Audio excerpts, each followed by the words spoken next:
Hi everyone, इस video में हम चाइना रोज़ यानी कि हिबिस्कस के फ्लावर का डाइसेक्शन करने वाले हैं। वीडियो को एंड तक देखिएगा ताकि आपको फ्लावर की मॉर्फोलॉजी अच्छे से समझ आए। हमने सारे पार्ट्स को अलग अलग से अच्छे से डिस्कस किया है। साथ में चाइना रोज़ फ्लावर की जो प्रॉपर्टीज़ हैं, इंपॉर्टेंट प्रॉपर्टीज़, उनको भी डिस्कस किया है। तो ये वीडियो क्लास 11 क्लास 12 के बच्चों के लिए तो इंपॉर्टेंट है ही, साथ में नीट एस्पिरेंट्स के लिए भी इंपॉर्टेंट है, क्योंकि फ्लावर की मॉर्फोलॉजी एंड चाइना रोज़ से रिलेटेड क्वेश्चंस नीट में पूछे ही जाते हैं। तो चलिए शुरू करते हैं। तो हम जो ये रिमूव कर रहे हैं इनको बोलते हैं एपिकेलिक्स।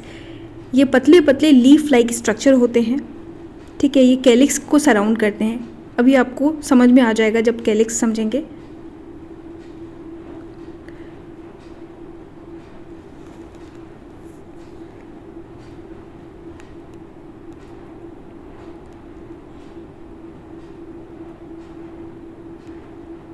अब नेक्स्ट जो हम ये रिमूव करने वाले हैं ये है कैलिक्स। कैलिक्स जो होता है वो सेपल्स का कलेक्शन होता है, यानी कि सेपल्स मिलकर कैलिक्स बनाते हैं। सेपल्स फ्यूज्ड भी हो सकते हैं, सेपरेट भी हो सकते हैं। यहाँ पे जो सेपल्स हैं वो फ्यूज्ड है। टोटल 5 सेपल्स हैं जो कि फ्यूज्ड हैं, ये मिलकर बनाया कैलिक्स। तो अब नेक्स्ट हम पेटल्स को अलग अलग करने वाले हैं, और पेटल्स का जो कलेक्शन होता है उनको बोलते हैं कोरोला, ठीक है। वो प्रोटेक्ट करता है जो फ्लावर का रिप्रोडक्टिव ऑर्गन है उसको। और यहाँ पे एक एक करके टोटल 5 पेटल्स हमने अलग किए।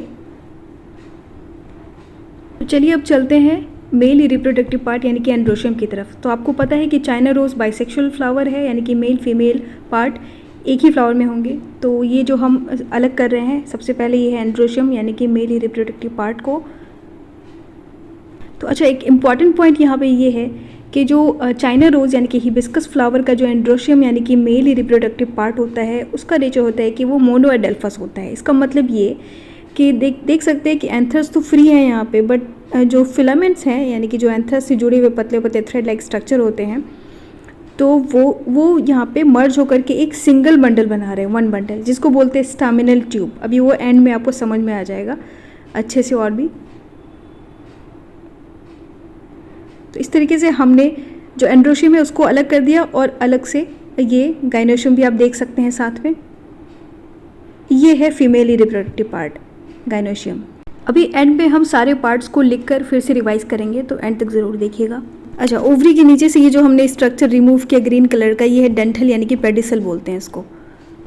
तो ये हुआ पेडिसल, ये हुआ एपिकेलिक्स जो कि हमने देख लिया शुरू में ही। ये हो गया कैलिक्स जो कि सेपल से मिलकर बनता है। ये 5 पेटल्स हो गए।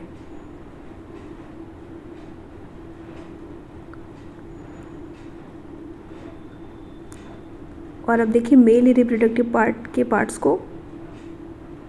तो छोटा छोटा जो येलो कलर का स्ट्रक्चर दिख रहा है ये एंथर्स है, और ये थ्रेड लाइक जो पतले पतले स्ट्रक्चर्स फिलामेंट। देखिए चाइना रोज़ का एंड्रोशियम जो होता है मोनोएडेल्फस होता है। इस टर्म को फिर से समझिए। तो देखिए एंथर्स है, छोटा छोटा येलो कलर का स्ट्रक्चर, वो फ्री हैं, बट जो फिलामेंट्स है वो सारे फिलामेंट्स मिल के एक सिंगल बंडल बना रहे हैं। पूरा पूरा रेड कलर का जो ट्यूब लाइक स्ट्रक्चर है यही है स्टामिनल ट्यूब, ठीक है, जो सराउंड करता है ओवरी को। ये वीडियो के एंड में आपको समझ में आ जाएगा। अब चलते हैं गाइनोशियम पार्ट की तरफ, यानी कि फ्लावर का फीमेल रिप्रोडक्टिव पार्ट, ठीक है, यानी कि स्टिग्मा, स्टाइल एंड ओवरी। तो सबसे पहले देखते हैं स्टिग्मा को। तो आप देख सकते हैं ये वेलवेटी टाइप का जो स्ट्रक्चर है मरून कलर का, 5, यही है स्टिग्मा। यहाँ पे पॉलन ग्रेन्स जो होते हैं वो लैंड करते हैं, देन फर्दर फर्टिलाइजेशन का प्रोसेस होता है। एंड ये जो ट्यूब लाइक स्ट्रक्चर है ये है स्टाइल। तो इस तरीके से फिर देख लीजिए। तो ये हुआ स्टिग्मा, एंड ये लंबा सा ट्यूब लाइक स्ट्रक्चर ये स्टाइल हो गया, और ये हो गया ओवरी। एंड आपको तो पता है कि स्टिग्मा, स्टाइल एंड ओवरी तीनों स्ट्रक्चर्स को मिलकर बनता है कार्पेल। अब देखिए नीट में अक्सर ये क्वेश्चन आता है कि जो गाइनोशियम होता है हिबिस्कस यानी कि चाइना रोज़ फ्लावर का, वो कैसा होता है। तो वो होता है multicarpellary and syncarpous. देखिए एक से ज़्यादा कार्पेल होगा तो वो होगा मल्टी कार्पेलरी। अब देख सकते हैं कि 5 यहाँ पे कार्पेल मिल करके वो फ्यूज्ड हो करके ये बन रहा है गाइनोशियम पूरा का पूरा। तो फ्यूज हो रहा है इसलिए बोलते हैं सिंक कार्पस, एंड एक से ज़्यादा कार्पेल है सो मल्टी कार्पेलरी। एक और क्वेश्चन बहुत ज़्यादा पूछा जाता है, वो ये कि चाइना रोज़ यानी कि हिबिस्कस फ्लावर का जो प्रेजेंटेशन होता है वो कैसा होता है। तो देखिए ओवरी को हमने यहाँ पे वर्टिकल सेक्शन किया, आप क्रॉस सेक्शन करके भी देख सकते हो। तो वर्टिकल सेक्शन करने के बाद हम देख सकते हैं कि यहाँ पे ओवरी के अंदर ओव्यूल्स को आप देख सकते हैं छोटे छोटे। तो प्लेसेंटेशन की बात करें चाइना रोज़ का, तो वो एक्साइल प्लेसेंटेशन होता है। एक्साइल प्लेसेंटेशन में ये होता है कि जो सेंटर में, ठीक है, प्लेसेंटा होता है एंड उससे अटैच्ड ओव्यूल्स होते हैं। आप देख सकते हो ओव्यूल्स बोथ साइड छोटे छोटे।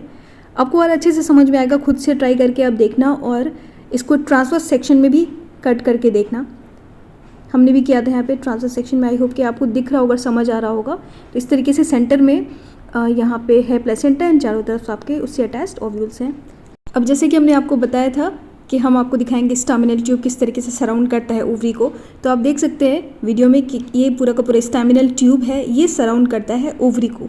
अच्छा, जो चाइना रोज़ का गाइनोशियम होता है उसकी प्रॉपर्टी होती है हाइपोगाइनस। हाइपोगाइनस का मतलब जो गाइनोशियम जो होता है यानी कि ओवरी होता है उसका सुपीरियर पोजीशन होता है। जितने भी फ्लावर के पार्ट्स हैं उनसे ऊपर होता है ओवरी, उनका ओरिजिन जो होता है यानी कि सुपीरियर ओवरी होती है। अच्छा, तो देख लीजिए अब जो स्टैमिनल ट्यूब है किस तरीके से सराउंड करके रखता है ओवरी को।